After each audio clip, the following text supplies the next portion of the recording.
Ég heiti Guðbjörg Bjartey og ég ætla að fjalla um svampdýr og holdýr. Flest holdýr eru rándýr og lifa í sjónum. Þau draga nafnið af holrými í miðjum líkamanum þar sem meltingin fer fram, en þau hafa hvorki hjarta né lungu. Brennifrumur er sérstök tegund frumna sem holdýr hafa. Þær eru eins konar hylki með eitri og í því er uppvafinn og holur þráður. Holdýrin slöngva þræðinum úr hylkinu og dæla eitrinu í árásardýrið eða bráðina. Flest holdýr eru annaðhvort karlkyn eða kvenkyn.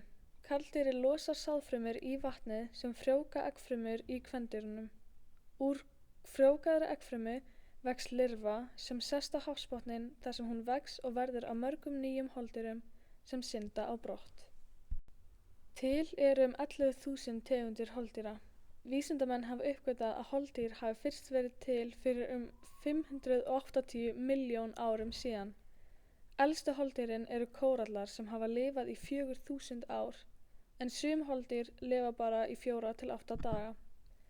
Holdýr hafa griparma í kringum munnopið og með þeim færa þau fæðuna inn opið og úrgangurinn fer út í gegnum sama op. Þetta eru nokkrar tegundir holdýra.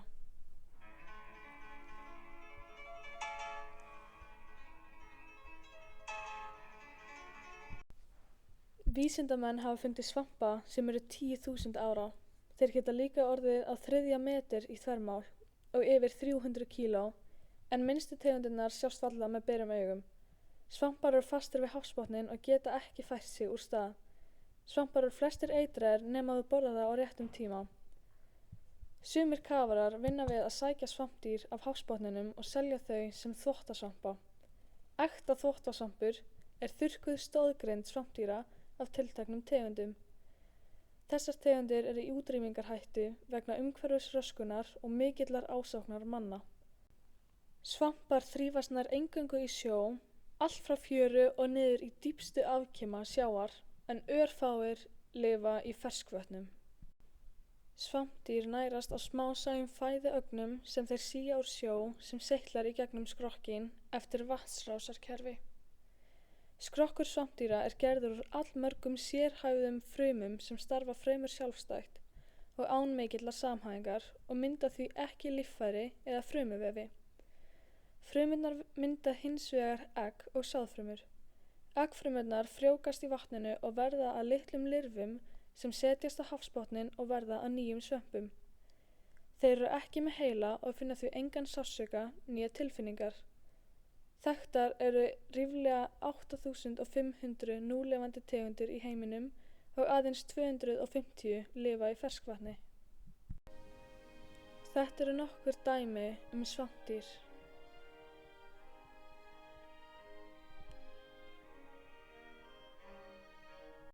Giant barrel svampurinn, eða stóri tunnusvampurinn, er stærsta tegundin og er allt frá 1 cm og að 1,8 metrum í þvermál. Þeir lifa í 10 til 120 metra dýpi. Vísindamenn hafa fundið svampa sem eru 100 ára gamlir. Elsti Giant barrel svampurinn sem hefur verið fundinn var 2300 ára gamall. Eins og ég talaði áðan þá er svampurinn stöðugt að dæla vatni í gegnum sig til að nærast. Frárennslisvatnið fer út úr svampinum í gegnum stóra opið á toppnum. Vísindamenn hafa rannsakað þessa tegund mest af öllum svamptegundum. Giant barrel svampurinn finnst í Karabíska hafinu og Bahama-eyjunum, svo að eitthvað sé nefnt, og þeir vaxa bara þar sem undirlagið er hart.